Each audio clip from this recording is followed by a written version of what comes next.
Hello, I'm Allie. Today I'd like to take a few moments to walk through a demonstration of how to install your new Anderson enclosed ceiling fan from Stile. Seeing the steps here will help make your installation easier. This video does not replace the instructions that were sent along with your unit. Please be sure to read all of the typed instructions fully. First, remove all the contents from the box and make sure every piece is there. If you're missing any pieces, now's the time to contact our customer service department. The tools you'll want on hand include an adjustable wrench, wire cutter and strippers, Phillips and flathead screwdriver, and a stepladder. Make sure the bottom of the fan will be at least 7 feet from the floor and that the metal outlet box is marked acceptable for fan support. Use only the mounting screws provided with the outlet box. Plastic outlet boxes and outlet boxes commonly used for the support of lighting fixtures may not be acceptable for fan support and may need to be replaced. If you're installing your fan onto an angled ceiling or plan on using an extended downrod, you'll need to consult your operator's manual for specific instruction. Make sure the power supply to the outlet box has been turned off at the breaker box. We'll start by separating the pieces in the mounting bracket assembly.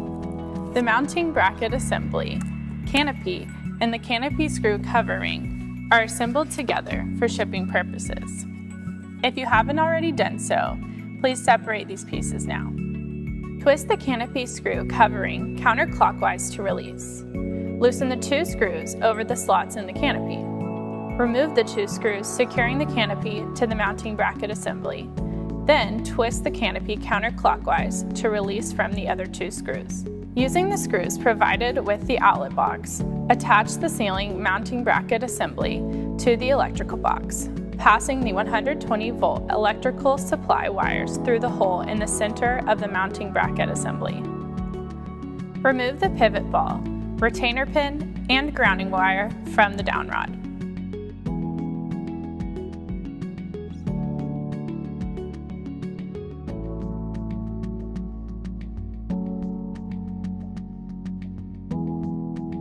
Loosen, but do not remove the lock screws securing the downrod to the mounting collar on the fan assembly. Then, remove the hitch pin and the clevis pin from the mounting collar. Carefully feed the fan's electrical wiring up through the threaded end of the downrod. Thread the downrod into the motor housing until it bottoms out. Then, back it out until the hole in the downrod aligns with the hole in the motor housing. Be careful not to twist the electrical wiring when tightening. Install the clevis pin through the holes in the motor housing and the downrod. Then reinsert the hitch pin. Retighten the lock screws to secure. Carefully feed the fan's electrical wiring through the motor housing cap.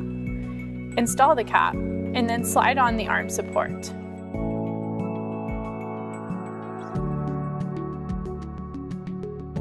Next, slide on the canopy screw cover, ring, and canopy.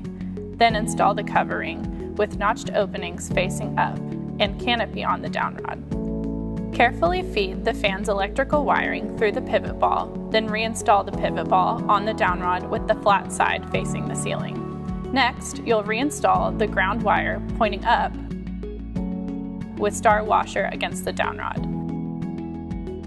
Then insert the retainer pin.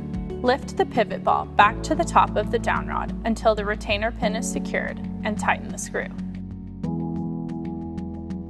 Now it is time to hang the ceiling fan. Carefully lift the assembled fan up to the mounting bracket assembly and seat the pivot ball in the mounting bracket socket. Rotate the fan as needed so the tab on the mounting bracket socket seats in the groove and the pivot ball to avoid the fan wobbling or falling. Verify the dip switches on the receiver and the remote control are both in the same configuration. The switches can be adjusted as needed to avoid possible interference with other remote units in your home, but always make sure that the same configuration is set on both the remote and the receiver. Now it's time to make all the electrical connections after double checking that the power to the outlet has been disconnected. First, connect the ceiling fan to the receiver. Connect the ceiling fan black wire to the black wire on the receiver marked to motor L. Connect the ceiling fan white wire to the white wire on the receiver marked to motor N. Connect the ceiling fan blue wire to the blue wire on the receiver marked for light.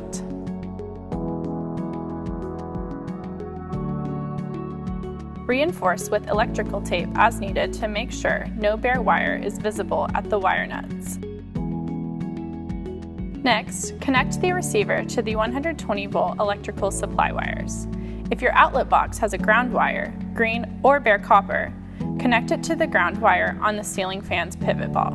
If there is no ground wire in your outlet box, connect the ground wire on the pivot ball to the ground wire on the mounting bracket assembly.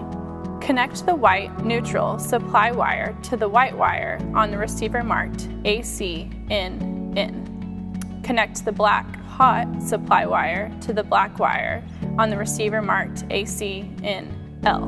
Note: if your electrical box has both red and black hot wires, only one of these will be needed. Choose the supply wire that matches the wall switch you want to use for your ceiling fan. Use a wire cap and electrical tape to seal off the other wire and tuck it back up into the box and out of the way. Spread the wires apart so the green and white wires go to one side and the black and blue go to the other. Then carefully tuck all the wire connections up into the outlet box. Place the receiver into the top of the mounting bracket with the flat side facing the ceiling. Tuck the receiver antenna and all wiring up into the mounting bracket, making sure the wires don't become pinched.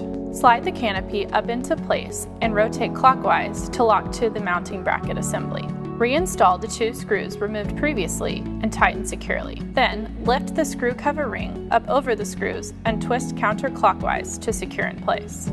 Now at this point, you can choose to keep the light with only the single down rod, or you can attach the decorative arms. Install the decorative arms using the hex wrench provided. Attach one side of each arm to the center arm support using the long socket head cap screws and screw covers. Finish the assembly by screwing the finial screw on each arm into the threaded holes on top of the lens cover. Make sure to select the airflow setting of your preference using the selection switch on the top of the fan.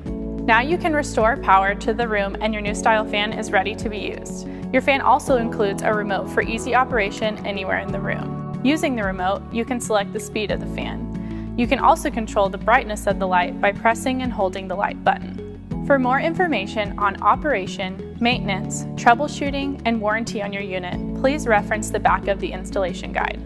Thanks for watching and enjoy your new Stile fan.